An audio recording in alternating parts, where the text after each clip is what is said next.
What do you get when you mix a magical Labrys, a planet called Clitopolis, and a drag queen named Blade? Welcome to Lesbian Space Princess.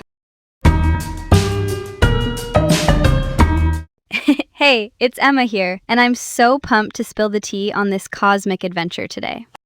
So, quick vibe check. Lesbian Space Princess is a 2025 Australian adult animated sci-fi comedy. Think space opera meets queer club night with feelings. It world premiered at the Berlin International Film Festival in the Panorama Strand, which is the indie art house showcase. And then it straight up won the Teddy Award, which is Berlinale's major LGBTQ+ prize. Like, day one, and they're already holding hardware. The movie centers queer characters, is genuinely funny, and the message is self-acceptance without the after-school special tone. It's giving sparkle, it's giving therapy, it's giving laser axe.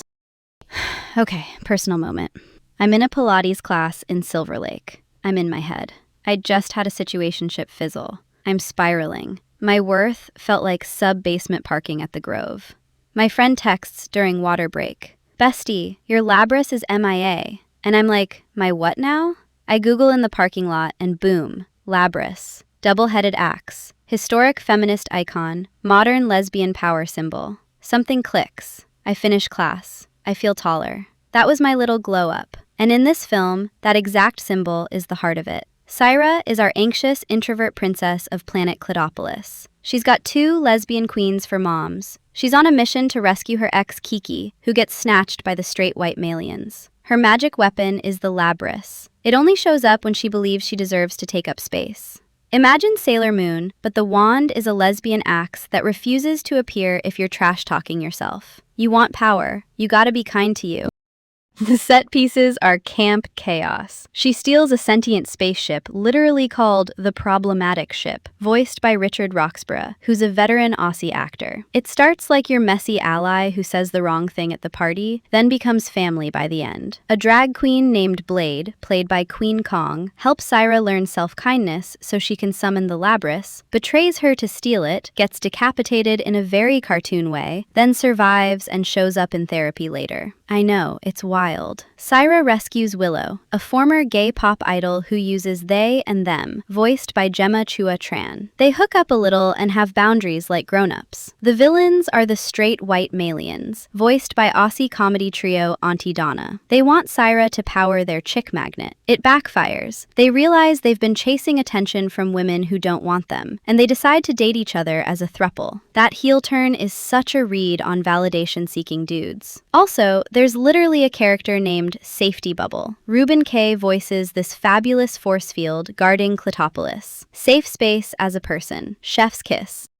Now, the people behind it. It's the debut feature from Emma Huff Hobbs and Leela Varghese, two Australian creators who wrote and directed this together. They came up through Film Lab New Voices. That's a South Australian film corporation and Adelaide Film Festival incubator that mentors teams and helps them get funded. The glow-up pipeline worked. Previews hit in Adelaide, then Berlinale Panorama, then the Teddy. Imagine walking that red carpet in Berlin. The press, the buyers, your phone exploding, then your name called for a major queer cinema prize. I would simply pass out on the spot. The cast is stacked with camp energy. Bernie Van Thiel does Kiki with that you can't quit energy. Jordan Raskopoulos and Madeline Sammy pop in as the queens. And Auntie Donna as the Malians is such an intentionally chaotic choice. Production-wise, they animated it in Toon Boom Harmony, which is the 2D software the cool kids use for expressive rigs and big color, and finished it at Artisan Post Group at Lot 14 in Adelaide. Producer Tom Phillips pushed it from lab to festivals to releases. Music by Michael Darren and Matthew Hadley brings glossy pop. And editor Ben Fernandez keeps the jokes snapping, but leaves room to breathe when Syra's anxiety spikes. That balance is hard. They land it.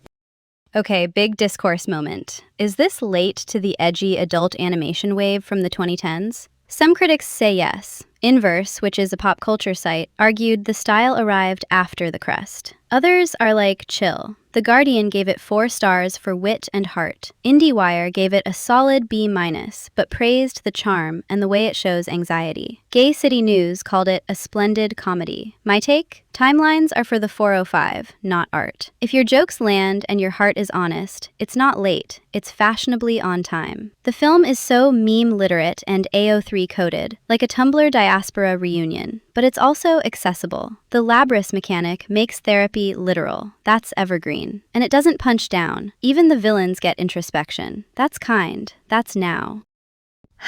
Why it sticks. The DNA is very Sailor Moon and Revolutionary Girl Utena, with the transformation item symbolism, a touch of Evangelion introspection. Then it riffs with Western adult animation tone like Rick and Morty and BoJack, plus Adventure Time sweetness, Buffy-style Monster of the Week confidence training. It's also like terminally online in the best way. The problematic ship gag, call-out culture jokes, it's how queer internet talks to itself. But you do not need a fandom PhD. The beats are simple. Believe in yourself, set boundaries, don't chase people who don't want you. And sometimes, your ex becomes a great song on someone else's album. The ending leaves Syra happily single and thriving, with friends and therapy. Willow drops a hit album inspired by her. The ship is an ally, and everyone's growing. That's a much healthier happily ever after than a forced kiss before credits.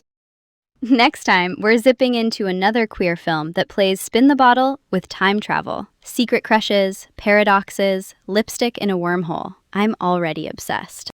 So that's the tea, folks. Remember, your worth is your true power. Later.